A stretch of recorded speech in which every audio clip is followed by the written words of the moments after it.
बिस्मिल्लाहिर्रहमानिर्रहीम। अस्सलामु अलैकुम नाजरीन।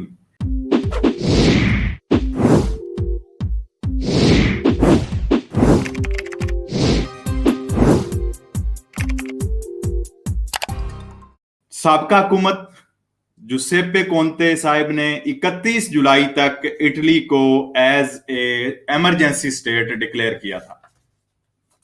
31 जुलाई आ रही है और वजीरों का मशीरों की जो मुशावरत है वो जारी है और बड़ी हद तक इम्कान है कि इसको बढ़ा दिया जाएगा। कम अज कम 31 दिसंबर तक स्टेट को दोबारा डिक्लेयर कर दिया जाएगा, जैसे उन्होंने पहले इमरजेंसी स्टेट डिक्लेयर किया था। इस वजह से क्योंकि नए बढ़ते हुए केस पेरू और इंडिया से डेल्टा वायरस की जो इटली में बहुत सारे नए केसेस इसकी वजह से बढ़ रहे हैं, तो इस वजह से 2 या 3 माह या 31 दिसंबर तक स्टेट को बढ़ाया जा सकता है।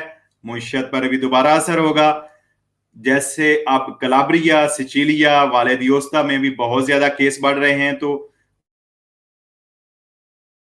वहां पर भी आइंदा 2-3 हफ्तों में मुख्तलिफ सूबे जो हैं उनके मुख्तलिफ कलर होने का अंदेशा है, जिसमें सबसे पहले येलो कलर होगा। और जबकि लेगा नार्द ने इस बात की मुखालफत की है कि हमें दोबारा लॉकडाउन नहीं करना चाहिए।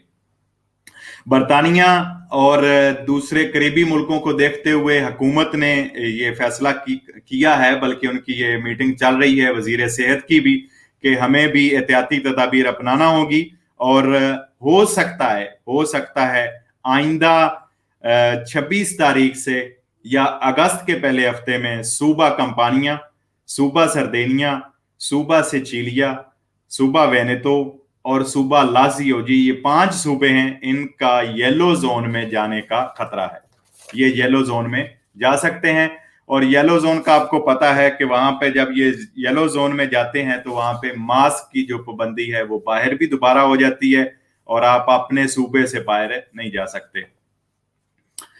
ये कुछ डीपीसीएम के हवाले से अपडेट है और आगे चलते हैं अगले सेशन में। और आपको याद करवाता जाऊं कि प्रोग्राम को लाजमी शेयर किया करें, बहुत सारे भाइयों तक मालूमाती इंफॉर्मेशन वीडियो जो है इंफॉर्मेटिव ये पहुंचती रहती हैं और इस कार्य खैर में आपका भी हिस्सा उसी तरह चलता है जिस तरह मैं मेहनत करता हूं आपके लिए।